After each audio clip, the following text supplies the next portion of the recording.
Welcome to New Excel coaching class ಐಗಳಿ ಆತ್ಮೀಯ ಸ್ಪರ್ಧಾ ಮಿತ್ರರೇ, ನಾನು ನಿಮ್ಮ ಬನಸ್ ಸರ್. ಇವತ್ತಿನ ದಿನ ಮ್ಯಾಥ್ಸ್ ಟಿಇಟಿ ಕ್ವಶನ್ ಪೇಪರ್ ಅನ್ನ ಸಾಲ್ವ್ ಮಾಡ್ತಾ ಇದ್ದೇನೆ. ನೋಡಿ, first question, the prime factorisation of two numbers are 2 to the power 3 into 3 to the power 2 into 5 to the power 2 into 7 to the power m and another number 3 to the power k into 5 to the power 1 into 7 to the power 1 respectively ಅಂತ ಹೇಳ್ತಾರೆ. If the HCF of the number is 315, then the value of k and m are respectively ಅಂತ ಕೇಳಿದ್ದಾರೆ. ಹಾಗಾದ್ರೆ ಇದರ ಅರ್ಥ ಏನಪ್ಪಾ ಅಂತಂದ್ರೆ, ಎರಡು ಸಂಖ್ಯೆಗಳ ಅವಿಭಾಜ್ಯ ಅಪವರ್ತನಗಳು ಈ ರೀತಿಯಾಗಿವೆ. ನೋಡಿ, ಹಾಗೆ ಅಂತಂದ್ರೆ 2 to the power 3 into 3 to the power 2 into 5 to the power 2 into 7 to the power m ಅಂತ ಹೇಳಿದರೆ, ಅನದರ್ ನಂಬರ್ ಇನ್ನೊಂದು ಸಂಖ್ಯೆದು 3 to the power k into 5 to the power 1 into 7 to the power 1 ಆಗಿದೆ ಅಂತ ಹೇಳ್ತಾರೆ. ಮತ್ತ ಅದೇ ಸಂಖ್ಯೆಗಳ ಮೊಸ ಎಷ್ಟಾಗಿದೆ ಅಂದ್ರೆ 315 ಆಗಿದೆ. ಹಾಗಾದ್ರೆ ಕೆ ಮತ್ತು ಎಂ ನ ಬೆಲೆ ಕಂಡುಹಿಡಿಯಿರಿ ಅಂತ ಹೇಳಿದ್ದಾರೆ. ಹಾಗಾದ್ರೆ ನಾವು ಏನ್ ಮಾಡೋಣ, ಫಸ್ಟ್ ಆ ಸಂಖ್ಯೆಗಳನ್ನ ಕೊಟ್ಟಂತ ಸಂಖ್ಯೆಗಳನ್ನು ಬರ್ಕೊಳ್ಳೋಣ. ನೋಡಿ, ಮೊದಲನೇ ಸಂಖ್ಯೆ ಎ ಅಂತ ತಗೊಂಡಿದ್ದೇನೆ. ಎ ನ ಅವಿಭಾಜ್ಯ ಅಪವರ್ತನಗಳು ಯಾವ ತರ ಇದಾವ ಅಂದ್ರೆ 2 ರ ಘಾತ 3, 3 ರ ಘಾತ 2, ಹಾಗೆ 5 ರ ಘಾತ 2 ಇಂಟು 7 ರ ಘಾತ ಎಂ ಅಂತ ಕೊಟ್ಟಿದ್ದಾರೆ. ಆಮೇಲೆ ಇನ್ನೊಂದು ಸಂಖ್ಯೆ ಇದು, ಇನ್ನೊಂದು ಸಂಖ್ಯೆ ಹೇಗೆ ಕೊಟ್ಟಾರೆ ಅಂತ ನೋಡಿ. ಇನ್ನೊಂದು ಸಂಖ್ಯೆ ಏನ್ ಮಾಡಿದಾರ, 3 ರ ಘಾತ ಕೆ, 5 ರ ಘಾತ 1, ಆಮೇಲೆ 7 ನ ಘಾತ 1 ಅಂತ ಹೇಳ್ತೀವಿ. ಓಕೆ, ಇವಾಗ ಏನ್ ಮಾಡ್ಬೇಕಾಗಿದೆ ಅಂದ್ರೆ ಇನ್ನೊಂದು HCF ಅನ್ನ ಕೊಟ್ಟಾರೆ. HCF ಎಷ್ಟಂತಂದ್ರೆ 315. ನೋಡಿ, ನಾವು HCF ಅಂದಾಗ ಏನಂತ ಹೇಳ್ತೀವಿ ಅಂದ್ರೆ product of highest common prime factors ಅಂತ ಹೇಳ್ತೀವಿ. HCF means product of highest common prime factors. Here 5 to the power 1, here 5 to the power 2.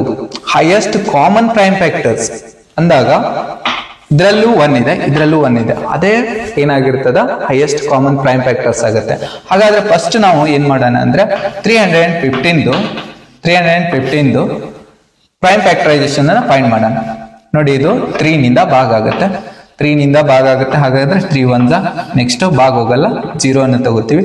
3 5 15 ಅಂತ ಹೇಳ್ತೀವಿ. ಹಾಗಾದ್ರೆ ಮತ್ತೆ 3 ನಿಂದ ಭಾಗ ಹೋಗುತ್ತೆ, 3 3 9, 1 ಉಳಿತದ. ಹಾಗಾದ್ರೆ 15 ಆಗುತ್ತೆ. 3 5 15. ಇವಾಗ 5 ನಿಂದ ಭಾಗ ಹೋಗುತ್ತೆ, 5 7 35 ಅಂತ ಹೇಳ್ತೀವಿ. ಓಕೆ, ನೆಕ್ಸ್ಟ್ 7 1 7, ಈ ತರ ಬರ್ದಿದೀವಿ. ಓಕೆ, ಇವಾಗ ಅಬ್ಸರ್ವ್ ಮಾಡೋಣ. ಹೈಯೆಸ್ಟ್ ಕಾಮನ್ ಪ್ರೈಮ್ ಫ್ಯಾಕ್ಟರ್ಸ್ ಅಂದ್ರೆ ಯಾವ್ದಿದೆ, 3 to the power 2. ಹಾಗಾದ್ರೆ ನೋಡಿ, ಇಲ್ಲಿ ಏನ್ ಬರಿತೀವಿ ನಾವು, ಇದನ್ನ 315 ಅನ್ನ ಈ ತರ ಬರಿತೀವಿ. 3 to the power 2 into 5 to the power 1 into 7 to the power 1. ಹಾಗಿದ್ದಾಗ ಇದು 3 ನ ಪವರ್ ಎಷ್ಟಿದೆ ಅಂತಂದ್ರೆ ಅದು ಎದರ ಬೆಲೆ ಆಗಿರ್ತದ ಅಂದ್ರ ಕೆ ನ ಬೆಲೆ. ಕೆ ಇಸ್ ಈಕ್ವಲ್ಸ್ 2 ಆಗುತ್ತೆ, ಎಂ ಇಸ್ ಈಕ್ವಲ್ಸ್ 1 ಆಗುತ್ತೆ.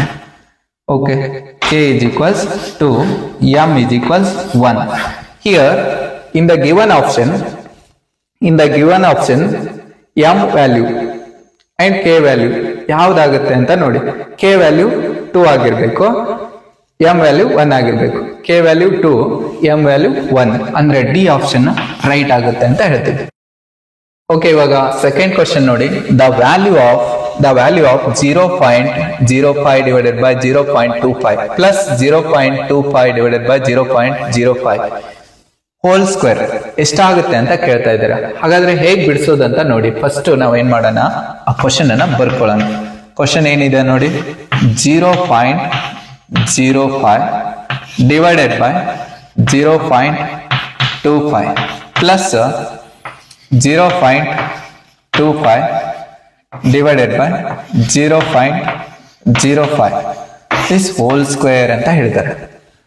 ಈಸ್ ಈಕ್ವಲ್ಸ್, ಇವಾಗ ನೋಡಿ ಅಂಶ ಏನಾಗಿದೆ, numerator terms having 2 decimal points, denominator terms having 2 decimal points ಅಂತ ಹೇಳ್ತೀವಿ. ಅಂದ್ರೆ ಇಲ್ಲಿ 2 decimal point ಇರೋದ್ರಿಂದ ಆ 2 decimal point ಕ್ಯಾನ್ಸಲ್ ಆಗ್ತಾವ ಅಂತ ಹೇಳ್ತೀವಿ.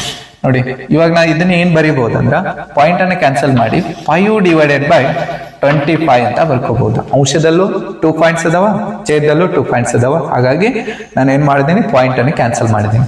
ನೆಕ್ಸ್ಟ್ ಏನ್ ಮಾಡ್ತೀನಿ, 0.25 divided by 0.05 ಇಲ್ಲಿ ಕೂಡ numerator terms having 2 decimal points, denominator having 2 decimal points ಅಂತ ಹೇಳ್ತೀವಿ. ಹಾಗಿದ್ರ ಇವು ಪಾಯಿಂಟ್ ಕ್ಯಾನ್ಸಲ್ ಆಗಿ ನಾವು ಏನ್ ಬರಿತೀವಿ ಇವಾಗ 25 ಡಿವೈಡೆಡ್ ಬೈ ಪೈ ಅಂತ ಹೇಳ್ತೀವಿ. ಓಕೆ, ಇದ್ರದ್ದು ವರ್ಗ ಮಾಡ್ಬೇಕು ಮತ್ತೆ. ನೋಡಿ 5 1 5 5 5 1 5 5 ಅಂತ ಕ್ಯಾನ್ಸಲ್ ಹಾಕಿದೀವಿ. ಓಕೆ, ಇವಾಗ ಏನ್ ಉಳಿದಿದೆ ಅದನ್ನ ಬರೆಯೋಣ. ನೋಡಿ, ಇಲ್ಲಿ ಅಂಶದಲ್ಲಿ 1 ಉಳಿದಿದೆ, ಛೇದದಲ್ಲಿ 5 ಉಳಿದಿದೆ. ಆಮೇಲೆ ಇಲ್ಲಿ ಅಂಶದಲ್ಲಿ 5 ಉಳಿದಿದೆ, ಛೇದದಲ್ಲಿ 1 ಉಳಿದಿದೆ. ಆಮೇಲೆ ಇದ್ರದ್ದು ವರ್ಗ. ಓಕೆ, ಇವಾಗ ನೆಕ್ಸ್ಟ್ ಏನಾಗುತ್ತೆ, LCM ತಕ್ಕೊಳ್ಳೋಣ. LCM ತಕ್ಕೊಂಡ್ರೆ ಎಷ್ಟು ಬರುತ್ತೆ ಅಂತ ನೋಡಿ. ಈ 1 ಅನ್ನ ಈ ಕಡೆ ಮಲ್ಟಿಪ್ಲೈ ಮಾಡ್ಕೋತೀನಿ. 1 5 ಇಂಟು 5 ಅಂದ್ರೆ 25 ಡಿವೈಡೆಡ್ ಬೈ 5 ಇಂಟು 1 ಅಂದ್ರೆ 5 ಆಗುತ್ತೆ.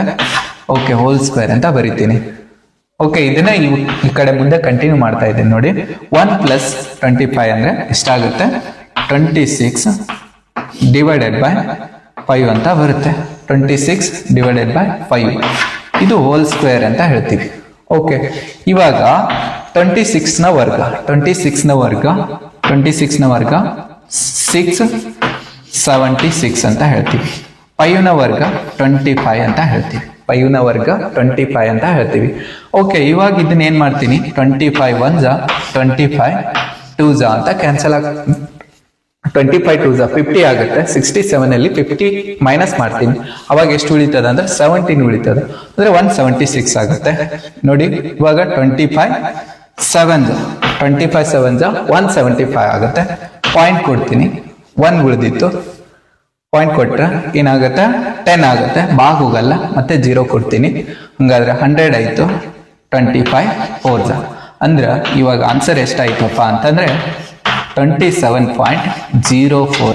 ಹಂಗಾದ್ರೆ ಆಪ್ಷನ್ ಯಾವ್ದಂತ ನೋಡಿ, 27.04 ಇರೋ ಆಪ್ಷನ್ ಎ ಆಪ್ಷನ್ ರೈಟ್ ಅಂತ ಹೇಳ್ತೀವಿ. ಓಕೆ, ಇವಾಗ ಥರ್ಡ್ ಕ್ವಶನ್ ನೋಡಿ. The volume of a cube whose total surface area is 150 meter square ಅಂತ ಹೇಳಿದ್ದಾರೆ. ಹಂಗಾದ್ರೆ ನಾವು ಏನ್ ಮಾಡ್ಬೇಕಂತ ನೋಡಿ, ಒಂದು ಚೌಕಗಣದ ಪೂರ್ಣ ಮೇಲ್ಮೈ ವಿಸ್ತೀರ್ಣ 150 ಮೀಟರ್ ಸ್ಕ್ವೇರ್ ಆದ್ರೆ ಆ ಚೌಕಗಣದ ಘನಫಲವೆಷ್ಟು ಅಂತ ಹೇಳಿದ್ದಾರೆ. ಹಾಗಾದ್ರೆ ಘನಫಲ ಫೈಂಡ್ ಮಾಡ್ಬೇಕಾದ್ರೆ ನಮಗೆ ಚೌಕಗಣದ ಒಂದು ಅಂಚಿನ ಉದ್ದ ಗೊತ್ತಿರಬೇಕು. ಹಂಗಿದ್ರೆ ಇವಾಗ ಅದನ್ನ ಕಂಡುಹಿಡಿಯೋಣ.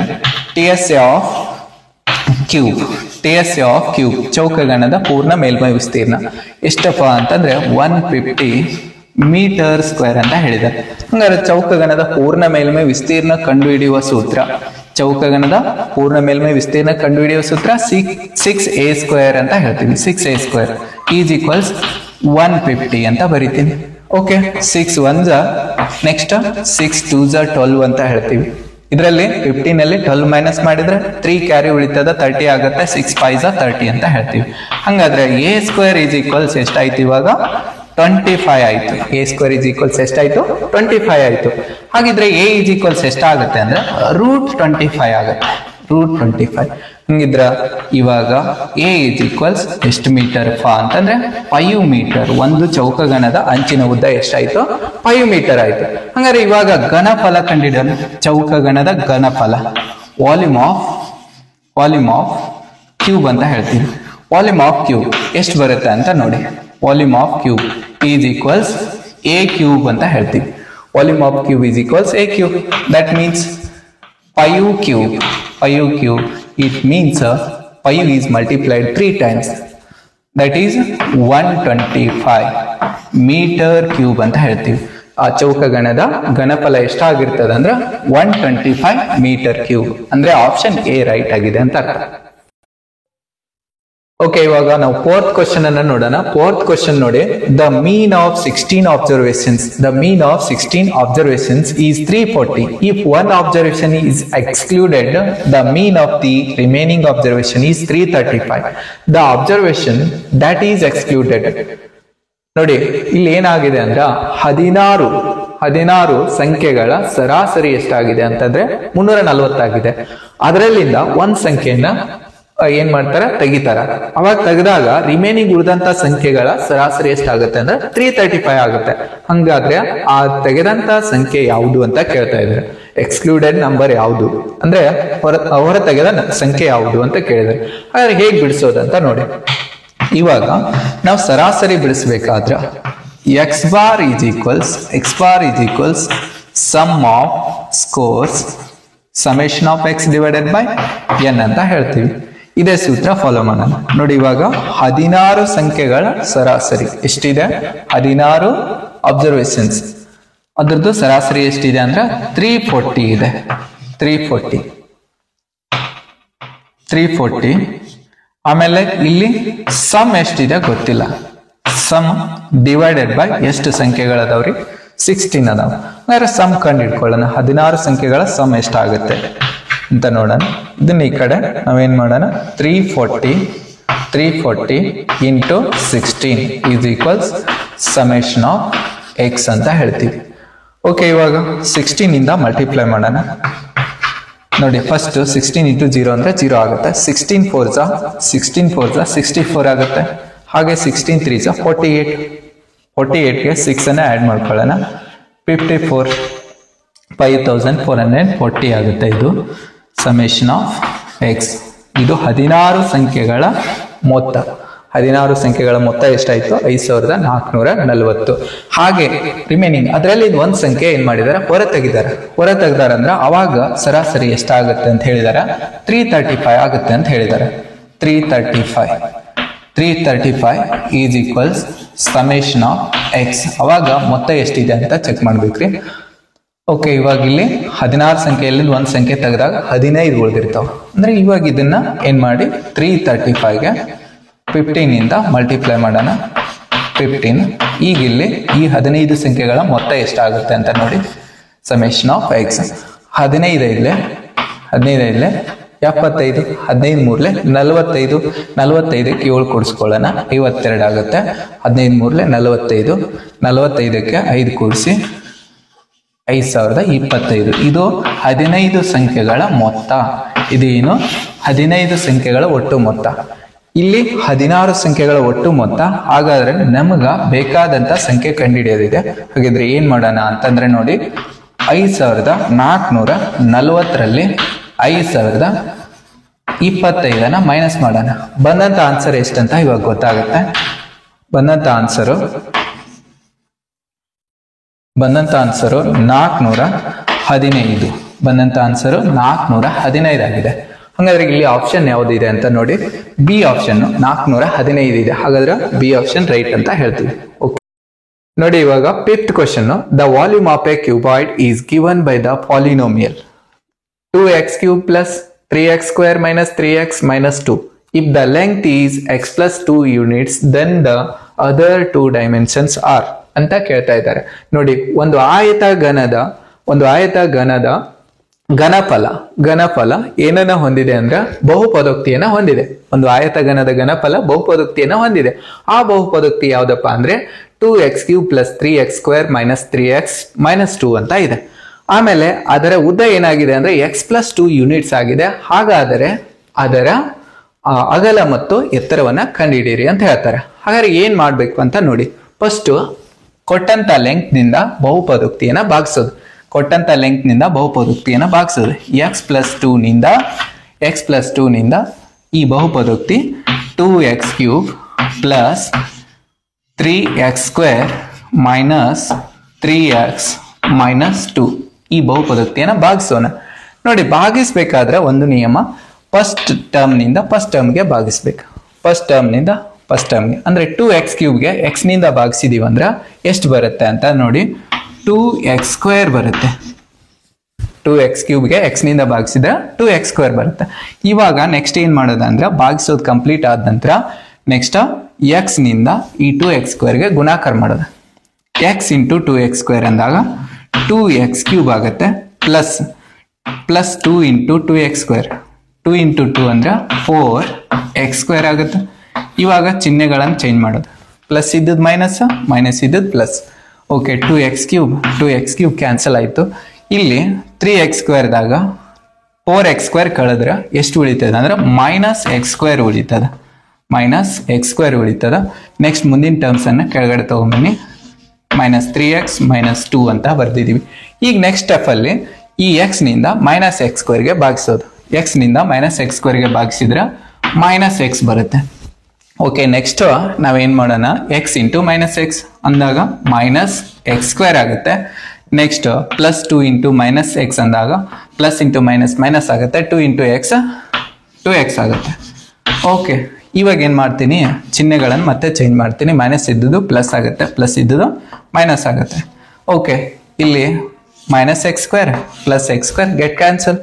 ಹಾಗಾದ್ರೆ ಇದು ಪ್ಲಸ್ 2x ಇದೆ, ಇದು ಮೈನಸ್ 3x ಇದೆ. 2x ಅಲ್ಲಿ 3x ಕಳೆದ್ರೆ ಮತ್ತೆ ಉಳಿದಿದ್ದು ಮೈನಸ್ ಎಕ್ಸ್. ಆಮೇಲೆ ಈ ಟರ್ಮ್ಸ್ ಕೆಳಗಡೆ ತಗೊಂಬನ್ನಿ. ಓಕೆ, ಇವಾಗ ಏನಾಗುತ್ತೆ ಅಂತ ನೋಡಿ. ಇವಾಗ ಮತ್ತೆ ಫಸ್ಟ್ ಟರ್ಮ್ನಿಂದ ಫಸ್ಟ್ ಟರ್ಮ್ಗೆ ಭಾಗಿಸೋದು. ಎಕ್ಸ್ನಿಂದ ಮೈನಸ್ ಎಕ್ಸ್ಗೆ ಭಾಗಿಸಿದ್ರೆ ಬಂದಂಥದ್ದು ಆನ್ಸರು -1. ಓಕೆ, ಇವಾಗ ಎಕ್ಸ್ನಿಂದ -1ಗೆ ಮಲ್ಟಿಪ್ಲೈ ಮಾಡೋಣ. ಎಕ್ಸ್ ಇಂಟು -1 ಅಂದ್ರೆ ಮೈನಸ್ ಎಕ್ಸ್ ಆಗುತ್ತೆ.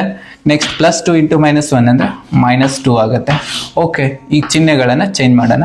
ಪ್ಲಸ್ ಇದ್ದುದು ಮೈನಸ್ಸು, ಮೈನಸ್ ಇದ್ದುದು ಪ್ಲಸ್.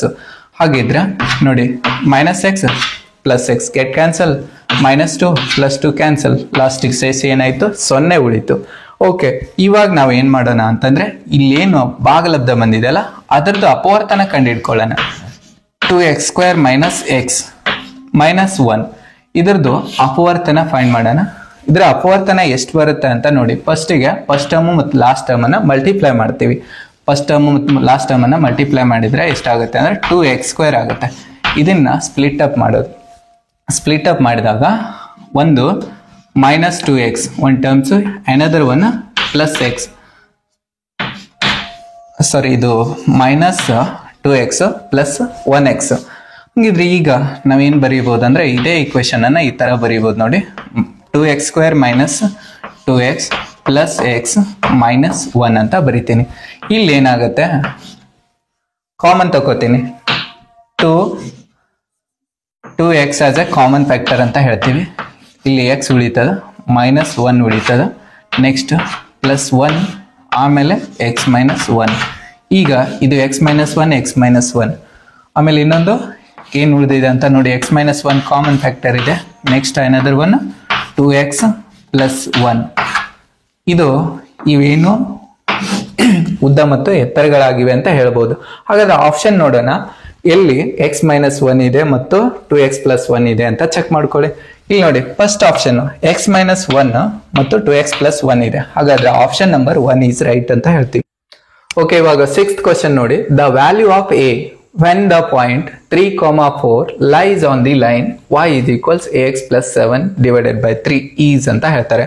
ಅಂದ್ರೆ ಇಲ್ಲಿ ಈ ಇಕ್ವೇಶನ್ ಅಲ್ಲಿ ಯಾವುದ ಬೆಲೆನ ತುಂಬಿದ್ರೆ x ಮತ್ತು y ಗಳ ಬೆಲೆ, ಇದು x ಬೆಲೆ ಎಷ್ಟು 3, y ಬೆಲೆ 4, ಆ ಬೆಲೆಗಳನ್ನ ಈ ಇಕ್ವೇಶನ್ ಅಲ್ಲಿ ತುಂಬಿದಾಗ a ಬೆಲೆ ಎಷ್ಟಾಗುತ್ತೆ ಅಂತ ಕೇಳಿದ್ದಾರೆ. ಹಂಗಿದ್ರೆ ಇವಾಗ ಫಸ್ಟ್ ನಾವ್ ಏನ್ ಮಾಡೋಣ ಅಂದ್ರೆ x ಮತ್ತು y ಬೆಲೆ ಬರ್ಕೊಳ್ಳೋಣ. ನೋಡಿ, x ಎಷ್ಟಿದೆ 3 ಇದೆ, y ಎಷ್ಟಿದೆ 4 ಇದೆ. ಈ ಎರಡು ಬೆಲೆಗಳನ್ನ ಈ ಕೊಟ್ಟಂತ ಇಕ್ವೇಶನ್ ಅಲ್ಲಿ ಸಬ್ಸ್ಟಿಟ್ಯೂಟ್ ಮಾಡೋಣ. ಫಸ್ಟ್ ಇಕ್ವೇಶನ್ ಇನ್ನೊಂದ್ಸಾರಿ ಬರ್ಕೋತೀನಿ. y is equals ax plus 7 divided by 3 ಅಂತ ಹೇಳ್ತೀನಿ. ಓಕೆ, ಇವಾಗ ನೋಡಿ ಇದೇ ಬೆಲೆಗಳನ್ನ ಇಲ್ಲಿ ತುಂಬೋಣ. 4 is equals a into 3 plus 7 divided by 3 ಅಂತ ಹೇಳ್ತೀವಿ. ಓಕೆ, ಈ ಡಿನೋಮಿನೇಟರು ಲೆಫ್ಟಿಗೆ ಬಂದ್ರೆ ಮಲ್ಟಿಪ್ಲೈ ಆಗುತ್ತೆ. ಡಿನೋಮಿನೇಟರು ಲೆಫ್ಟಿಗೆ ಬಂದ್ರೆ ಏನಾಗುತ್ತೆ, ಮಲ್ಟಿಪ್ಲೈ ಆಗುತ್ತೆ. 4 into 3 is equals a into 3 ಅಂದಾಗ 3a ಆಗುತ್ತೆ. a into 3 ಅಂದ್ರೆ 3a ಆಗುತ್ತೆ ಪ್ಲಸ್ 7 ಅಂತ ಹೇಳ್ತೀವಿ. ಓಕೆ, ಈಗ 4 3s ಎಷ್ಟಾಗುತ್ತೆ ಅಂದ್ರೆ 12 ಆಗುತ್ತೆ. 4 3s 12, ಆಮೇಲೆ 3a ಪ್ಲಸ್ 7 ಅಂತ ಬರಿತೀನಿ. ಈ 7 ಅನ್ನ ಲೆಫ್ಟಿಗೆ ತೊಗೊಂಬರ್ತೀನಿ. 7 ಅನ್ನ ಲೆಫ್ಟಿಗೆ ತೊಗೊಂಬಂದಾಗ 12 - 7 ಆಗುತ್ತೆ. 12 - 7 is equals 3a ಅಂತ ಹೇಳ್ತೀವಿ. ಹಂಗಾದ್ರೆ 12 - 7 ಅಂದಾಗ ಎಷ್ಟು ಬರುತ್ತೆ ಅಂದ್ರೆ 5 ಬರುತ್ತೆ. 5 is equals 3a ಅಂತ ಹೇಳ್ತೀವಿ. that means a is equals 5 divided by 3 ಅಂತ ಹೇಳ್ತೀವಿ. that means a is equals 5 divided by 3 ಅಂತ ಹೇಳ್ತೀವಿ. ಇವಾಗ ಆಪ್ಷನ್ ನೋಡಿ, ಬಿ ಆಪ್ಷನ್ ಏನಾಗಿದೆ 5 divided by 3 ಆಗಿದೆ. ಅಂದ್ರೆ a ಬೆಲೆ ಎಷ್ಟು ಬಂತು 5/3. ಓಕೆ, ಇವಾಗ 7th ಕ್ವಶನ್ ನೋಡಿ. The value of xy in a pair of linear equations 2x plus 3y is equals 14, 2x minus 3y is equals 2 ಈ ಲೀನಿಯರ್ ಇಕ್ವೇಶನ್ ಅಂದ್ರೆ ರೇಖಾತ್ಮಕ ಎರಡು ಚರಾಕ್ಷರಗಳ ರೇಖಾತ್ಮಕ ಸಮೀಕರಣಗಳಲ್ಲಿ ಎಕ್ಸ್ ಇಂಟು ವೈ ನ ಬೆಲೆ ಎಷ್ಟು ಅಂತ ಕೇಳ್ತಾ ಇದ್ದಾರೆ. ಫಸ್ಟ್ ನಾವೇನ್ ಮಾಡೋಣ, ಆ ಕೊಟ್ಟಂತ ಲೀನಿಯರ್ ಇಕ್ವೇಶನ್ ಗಳನ್ನ ಬರ್ಕೊಳ್ಳೋಣ. ಕೊಟ್ಟಂತ ಲೀನಿಯರ್ ಇಕ್ವೇಶನ್ ನೋಡಿ, 2x plus 3y 2x plus 3y is equals 14 ಅಂತ ಹೇಳ್ತಾರೆ. ಆಮೇಲೆ ಇನ್ನೊಂದೇನಿದೆ, 2x minus 3y is equals ಎಷ್ಟಿದೆ, 2 ಇದೆ. ಹಾಗಿದ್ರೆ ಫಸ್ಟ್ ನಾವು ಏನ್ ಮಾಡೋಣ, ಇಲ್ಲಿ ಎಕ್ಸ್ ಬೆಲೆ ಅಥವಾ ವೈ ಬೆಲೆ ಕಂಡುಹಿಡ್ಕೊಳ್ಳೋಣ. ಎಕ್ಸ್ ಬೆಲೆ ಕಂಡುಹಿಡ್ಕೋಬೇಕಾದ್ರೆ ನಾವು ಏನ್ ಮಾಡೋದ, ಪ್ಲಸ್ ಮಾಡ್ಕೊಳ್ಳೋಣ. ವೈ ಬೆಲೆ ಕಂಡುಹಿಡ್ಕೋಬೇಕಾದ್ರೆ ಮೈನಸ್ ಮಾಡೋಣ. ಈಗ ಏನ್ ಮಾಡ್ತಾ ಇದ್ದೇನೆ ಅಂತಂದ್ರೆ ನಾನು ಪ್ಲಸ್ ಮಾಡ್ತಾ ಇದ್ದೇನೆ, ಎಕ್ಸ್ ಬೆಲೆ ಕಂಡುಹಿಡ್ತೀನಿ. ಇವೆರಡೂ ಇಕ್ವೇಶನ್ಗಳನ್ನು, ಅಂದ್ರೆ ಇದು ಇಕ್ವೇಶನ್ 1 ಇದೆ, ಆಮೇಲೆ ಇದು ಇಕ್ವೇಶನ್ ಏನಾಗಿದೆ 2 ಇದೆ. ಇಲ್ಲಿ ಎರಡು ಇಕ್ವೇಶನ್ಗಳನ್ನ ಪ್ಲಸ್ ಮಾಡಿದಾಗ 2x ಗೆ 2x ಪ್ಲಸ್ ಮಾಡಿದ್ರೆ ಎಷ್ಟಾಗುತ್ತೆ, 4x ಆಗುತ್ತೆ. 2x ಗೆ 2x ಪ್ಲಸ್ ಮಾಡಿದ್ರೆ 4x ಆಗುತ್ತೆ. ಆಮೇಲೆ ಇದು ಪ್ಲಸ್ 3y ಇದೆ, ಇದು ಮೈನಸ್ 3y ಇದೆ, ಕ್ಯಾನ್ಸಲ್ ಆಗುತ್ತೆ. ಹಾಗೆ 14 ಗೆ 2 ಕೂಡಿಸಿದ್ರೆ ಎಷ್ಟಾಗುತ್ತೆ, 16 ಆಗುತ್ತೆ. ಇವಾಗ ಇಲ್ಲಿ 4 ಒಂದ್ಲೆ 4 4 ಅಂತ ಕ್ಯಾನ್ಸಲ್ ಆಗ್ತೀವಿ. ಎಕ್ಸ್ ಇಸ್ ಈಕ್ವಲ್ಸ್ ಎಷ್ಟು ಬರುತ್ತೆ ಅಂತಂದ್ರೆ 4 ಬರುತ್ತೆ. X is equals 4. X is equals 4 ಬಂದಿದೆ. ಇದೇ ಬೆಲೆಯನ್ನ ಈ ಯಾವ್ದಾದ್ರು ಒಂದು ಸಮೀಕರಣದಲ್ಲಿ ತುಂಬಿದ್ರೆ ನಮ್ಗೆ ನೆಕ್ಸ್ಟ್ ಏನ್ ಸಿಗುತ್ತೆ, y ಬೆಲೆ ಸಿಗುತ್ತೆ. ಹಾಗಾದ್ರೆ ನೋಡೋಣ. ನೋಡಿ, ಫ್ರಮ್ ಇಕ್ವೇಶನ್ 1 ಇಂದ ನಾನು ಏನ್ ಮಾಡ್ಕೋತೀನಿ, y ಬೆಲೆ ಕಂಡುಹಿಡ್ಕೋತೀನಿ. It means 3y is equals 14 minus 2x. ಅಂದ್ರೆ ಇವಾಗ 3y is equals 14 minus 2 into 4 X value ಎಷ್ಟಿದೆ, 4 ಇದೆ. ಹಾಗಾಗಿ ಅದನ್ನ ಬೆಲೆಯನ್ನು ತುಂಬಿದ್ದೀನಿ. 3y ಈಸ್ ಈಕ್ವಲ್ಸ್ 14 ಮೈನಸ್ 8 ಅಂದ್ರೆ 3y ಈಸ್ ಈಕ್ವಲ್ಸ್ ಎಷ್ಟು ಬರುತ್ತೆ, 6 ಬರುತ್ತೆ. ಹಂಗಾದ್ರೆ 3 1 3 2 ಅಂತ ಹೇಳ್ತೀವಿ. y ಈಸ್ ಈಕ್ವಲ್ಸ್ ಎಷ್ಟಾಯ್ತು, ಇವಾಗ 2 ಆಯ್ತು. y is equals 2, x is equals 4. ಹಾಗಿದ್ರೆ ನಮಗೇನ್ ಬೇಕಾಗಿದೆ, ಎಕ್ಸ್ ವೈ ನ ಬೆಲೆ ಬೇಕಾಗಿದೆ, ಎಕ್ಸ್ ಇಂಟು ವೈ ನ ಬೆಲೆ ಬೇಕಾಗಿದೆ. ಹಂಗಾದ್ರೆ ಎಕ್ಸ್ 4 ಇದೆ, ಇದರ ಅರ್ಥ ಎಕ್ಸ್ 4 ಮತ್ತು ವೈ 2 ಇದೆ. ಅದನ್ನ ಮಲ್ಟಿಪ್ಲೈ ಮಾಡಿದ್ರೆ ಎಷ್ಟು ಬರುತ್ತೆ, 8 ಬರುತ್ತೆ. ಹಾಗಾದ್ರೆ ಆಪ್ಷನ್ ನಂಬರ್ ಯಾವುದು, 3.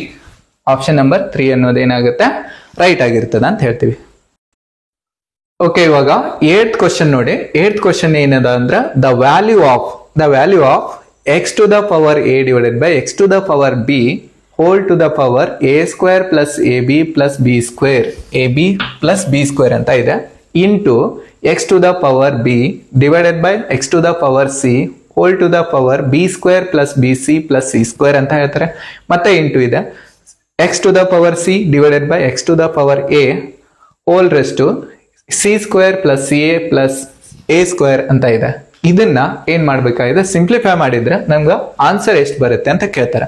ಹಾಗಿದ್ರೆ ಹೇಗೆ ಸಿಂಪ್ಲಿಫೈ ಮಾಡೋದಂತ ನೋಡಿ. ಓಕೆ, ಇದನ್ನ ಸಿಂಪ್ಲಿಫೈ ಡೈರೆಕ್ಟ್ ಆಗಿ ಮಾಡೋಣ. ಅಂದ್ರೆ ಇವಾಗ ಘಾತಾಂಕಗಳ ನಿಯಮವನ್ನ ಅಪ್ಲೈ ಮಾಡೋಣ. ಘಾತಾಂಕಗಳ ನಿಯಮವನ್ನ ಅಪ್ಲೈ ಮಾಡಿದ್ರೆ ಏನಾಗುತ್ತೆ ಅಂತ ನೋಡಿ. ಇದು ಬ್ರಾಕೆಟ್ ಅಲ್ಲಿ ಇರ್ತಕ್ಕಂಥದ್ದು ಫಸ್ಟ್ ನಾನು ಬರೀತೀನಿ. ಬ್ರಾಕೆಟ್ ಅಲ್ಲಿ ಇರ್ತಕ್ಕಂಥದ್ದು a ಟು ದ ಪವರ್ ನೋಡಿ, x to the power a minus b ಆಗುತ್ತೆ. ಆಮೇಲೆ ಇದು ಪವರ್ ಅನ್ನ ಮಲ್ಟಿಪ್ಲೈ ಮಾಡೋಣ. ಈ ಪವರ್ ಏನಾಗುತ್ತೆ, a square plus a b plus b square ಅಂತ ಬರುತ್ತೆ. ಓಕೆ, ನೆಕ್ಸ್ಟ್ ಇದನ್ನು ಘಾತಾಂಕಗಳ ನಿಯಮಕ್ಕೆ ಅಳವಡಿಸಿದಾಗ ಏನಾಗುತ್ತೆ ಅಂತ ನೋಡಿ. ಇದು ಇಂಟು ಅಂತ ಹಾಗೆ ಬರ್ಕೋತೀನಿ. X to the power B minus C into B square plus B C plus C square ಅಂತ ಬರುತ್ತೆ. ಓಕೆ, ಇಲ್ಲಿ ಕೂಡ ಇದಕ್ಕೆ ಘಾತಾಂಕಗಳ ನಿಯಮ ಅಪ್ಲೈ ಮಾಡಿದ್ರೆ x to the power c minus a into c square plus c a plus a square ಅಂತ ಹೇಳ್ತೀವಿ. Okay, ಇವಾಗ ನೋಡಿ ನೆಕ್ಸ್ಟ್ ಏನ್ ಬರುತ್ತೆ ಅಂತ ನೋಡೋಣ. ಎಕ್ಸ್ ಟು ದ ಪವರ್ ಇದು ನಿತ್ಯ ಸಮೀಕರಣ. ಒಂದು ನಿತ್ಯ ಸಮೀಕರಣ ಯಾವ್ದಪ್ಪ ಅಂದ್ರೆ a minus b into a square plus a b plus b square ಅಂದ್ರೆ ಈ ನಿತ್ಯ ಸಮೀಕರಣ ಯಾವ್ದು ಅಂತಂದ್ರೆ a cube minus B cube, ಇದು ನಿತ್ಯ ಸಮೀಕರಣ. ಅದೇ ತರ ಇಂಟು ಅಂತ ಹಾಕ್ತೀನಿ. ಇದನ್ನ b minus C into B square plus B C plus C square ಅಂದಾಗ ಇದು ಏನಾಗುತ್ತೆ ಅಂದ್ರೆ x to the power b cube minus C cube ಅಂತ ಆಗುತ್ತೆ. ನೆಕ್ಸ್ಟ್ ಇಂಟು ಆಮೇಲೆ ಇದು ಹೇಗಾಗುತ್ತೆ ಅಂತ ನೋಡಿ. X to the power c cube minus A cube ಅಂತ ಆಗುತ್ತೆ. ಓಕೆ, ಇವಾಗ ಆಧಾರ ಸಂಖ್ಯೆ ಒಂದೇ ಆಗಿದ್ದು ಘಾತ ಸೂಚಿಗಳನ್ನು ಏನ್ ಮಾಡ್ತೀವಿ, ಕೂಡಿಸ್ತೀವಿ ಅಂತ ಹೇಳ್ತೀವಿ. ಹಾಗಿದ್ರ ಎಕ್ಸ್ ಆಧಾರ ಸಂಖ್ಯೆ, ಘಾತ ಸೂಚಿಗಳು A cube minus B cube, B cube minus C cube, C cube minus A cube, ಅವುಗಳನ್ನು ಕೂಡಿಸೋಣ. First A cube minus B cube plus B cube minus C cube plus C cube minus A cube ಅಂತ ಹೇಳ್ತೀವಿ. Okay, ಇವಾಗ ಯಾವುದಕ್ಕೆ cancel ಆಗುತ್ತೆ ನೋಡಿ. Minus B cube plus B cube cancel ಆಯ್ತು, minus C cube plus C cube cancel ಆಯ್ತು. Next ಇಲ್ಲಿ ಏನಿದೆ, ಮೈನಸ್ ಎ ಕ್ಯೂಬ್ ಇದೆ, ಇಲ್ಲಿ ಪ್ಲಸ್ ಎ ಕ್ಯೂಬ್ ಇದೆ. ಇವಾಗ ಎಲ್ಲನೂ ಕ್ಯಾನ್ಸಲ್ ಆಗ್ಯಾವಂದ್ರೆ ಇದರ ಅರ್ಥ x to the power 0, x to the power 0. X to the power 0 ಅಂದ್ರೆ it means its value is 1 ಅಂತ ಹೇಳ್ತೀವಿ. Its value is 1. ಹಾಗಾದ್ರೆ ಆಪ್ಷನ್ ನಂಬರ್ ಯಾವ್ದಪ್ಪ ಅಂತಂದ್ರೆ ಆಪ್ಷನ್ ನಂಬರ್ 1 ಅಂತ ಹೇಳ್ತೀವಿ. ಓಕೆ, ಇವಾಗ 9th ಕ್ವಶನ್ ನೋಡಿ. In the figure DE is to BC is equals 2:5. Then area of triangle ADE divided by area of trapezium BCED ಎಷ್ಟಾಗತ್ತೆ ಅಂತ ಕೇಳಿದಾರೆ. ಹಾಗಾದ್ರೆ ಫಸ್ಟ್ ಈ ಟ್ರಯಾಂಗಲ್ ಅನ್ನ ಅಬ್ಸರ್ವ್ ಮಾಡಿದ್ರೆ ಇಲ್ಲಿ DE ಏನಾಗಿದೆ, BCಗೆ ಪ್ಯಾರಲಲ್ ಆಗಿದೆ.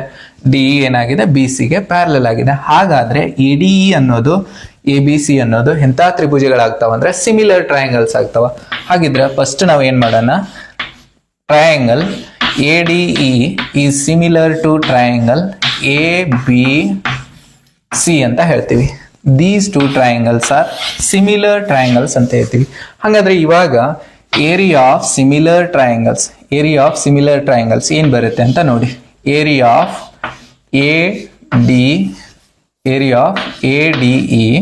divided by area of ABC. Area of ADE divided by area of ABC is equals ಏನ್ ಬರುತ್ತೆ ಅಂತ ನೋಡಿ. ಇವಾಗ DE square divided by BC square ಅಂತ ಹೇಳ್ತೀವಿ. ಏರಿಯಾ ಆಫ್ ಸಿಮಿಲರ್ ಟ್ರಯಾಂಗಲ್ದು ವಿಸ್ತೀರ್ಣ ಯಾವ ತರ ಕಂಡುಹಿಡಿಬೇಕಂದ್ರೆ area of ADE divided by area of ABC ಅಂದ್ರೆ DE square divided by BC square. ಯಾವುದಾದ್ರೂ ಎರಡು ಸಮರೂಪ ತ್ರಿಭುಜಗಳ ವಿಸ್ತೀರ್ಣಗಳ ಅನುಪಾತ ಏನಾಗಿರ್ತದ ಅಂದ್ರೆ ಅವುಗಳ ಅನುರೂಪ ಬಾಹುಗಳ ವರ್ಗಗಳ ಅನುಪಾತಕ್ಕೆ ಸಮ ಆಗಿರ್ತದ ಅಂತ ಹೇಳ್ತೀವಿ. ಹಾಗಿದ್ರೆ ಇಲ್ಲಿ DE square ಮತ್ತು BC square. D ಅಂದ್ರೆ ಎಷ್ಟಿದೆ, 2 ಇದೆ, 2 square. ಹಂಗ BC ಅಂದ್ರೆ ಎಷ್ಟಿದೆ, 5 ಇದೆ, 5 square. It means 4 divided by 25. ಇದು area of ADE divided by area of ABC. ಹಂಗಿದ್ರೆ ಇವಾಗ ನಮ್ಗೆ ಕೇಳಿದ್ದೇನಪ್ಪಾ ಅಂತಂದ್ರ area of ADE divided by area of BCED area of BCED ಏನಾಗುತ್ತೆ ನೋಡಿ. ಇವಾಗ ಇದು ADE 4ರಷ್ಟಿದ್ರೆ ಆಮೇಲೆ ABC ಟೋಟಲ್ 25ರಷ್ಟಿದ್ರೆ ಈ 4ರಷ್ಟ ಭಾಗನ ಮೈನಸ್ ಮಾಡೋಣ, 4ರಷ್ಟು ಭಾಗವನ್ನ ಮೈನಸ್ ಮಾಡೋಣ. ಏರಿಯಾ ಆಫ್ ADE ಅಂದ್ರೆ ಆಲ್ರೆಡಿ 4ರಷ್ಟಿದೆ ಅಂತ ಹೇಳಿದಾರ. ಆಮೇಲೆ ಏರಿಯಾ ಆಫ್ ABC ಟೋಟಲ್ ಆಗಿ 25ರಷ್ಟಿದೆ. ಆ 25ರಲ್ಲಿ 4ಅನ್ನ ತೆಗೆದ್ರೆ ಎಷ್ಟು ಉಳಿತದ, 21 ಉಳಿತದ. ಹಾಗಿದ್ರೆ ಇದು ನೋಡಿ 4/21 ಆಪ್ಷನ್ ಯಾವ್ದಿದೆಪ್ಪ ಅಂತಂದ್ರೆ ಬಿ ಆಪ್ಷನ್. 4/21 ಅನ್ನೋದು ಬಿ ಆಪ್ಷನ್ ಆಗಿದೆ ಅಂತ ಹೇಳ್ತೀವಿ.